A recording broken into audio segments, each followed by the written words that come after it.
सभी भाइयों और बहनों को मेरी तरफ से नमस्कार। आज के वीडियो का मेन टॉपिक है कि भगवत गीता के अध्याय 4 के 11, 12, 13 और 14 और 15वें श्लोक में क्या समझाया गया है तथा क्या भावार्थ है।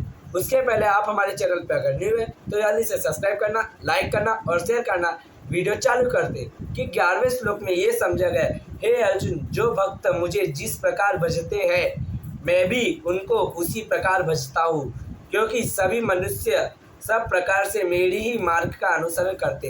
यानी कि मनुष्य खा रहा है, नहीं तो मनुष्य कोई भी कार्य कर रहा है, वो कार्य भी श्री कृष्ण के द्वारा ही कराए जा रहे हैं। यानी कि श्री कृष्ण स्वयं वो कार्य करा रहे हैं।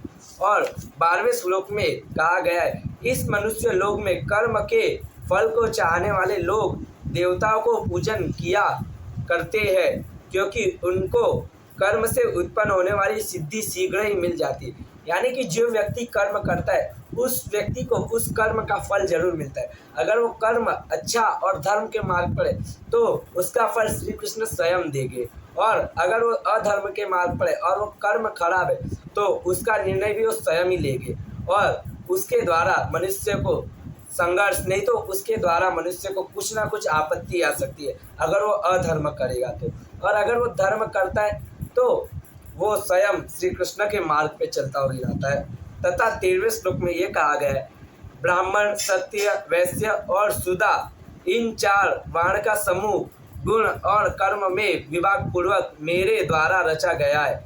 इस प्रकार उस सृष्टि रचनादि कर्म का कर्ता होना पर भी मुझे अविनाशी परमेश्वर तू वास्तव में अकर्ता ही मान।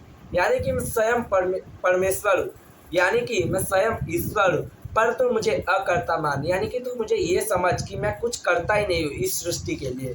तथा 14वें श्लोक में ये कहा गया, कर्म का फल मेरी कृपा नहीं है, इसलिए मुझे कर्म के लिए नहीं मिलता। यानी कि जो मुझे कर्म लिप्त नहीं करते, इस प्रकार जो मुझे तप से जान लेते हैं वह भी कर्म नहीं बनता। यानी कि जो मनुष्य तप के द्वारा श्री कृष्ण को जान लेते वो स्वयं ही कर्म से नहीं बनते।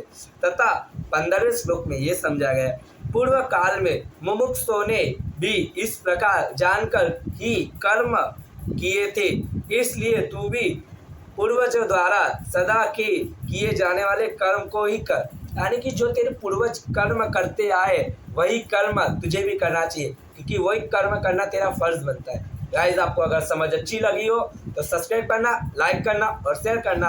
और हाँ गाइस, अगर आपने वीडियो पूरा देखा है तो जल्दी से आप सब्सक्राइब कीजिए और लाइक करके जाना। जय श्री श्याम और जय श्री राम लिखना भूलना मत गाइस कमेंट में। और हाँ गाइस, अगर आपको कोई भी प्रश्न हो तो आप कमेंट में उस प्रश्न को लिख सकते हैं, उसका उत्तर मैं आपको जल्द से जल्द दूंगा। ओके गाइस, जय श्री श्याम, बाय बाय।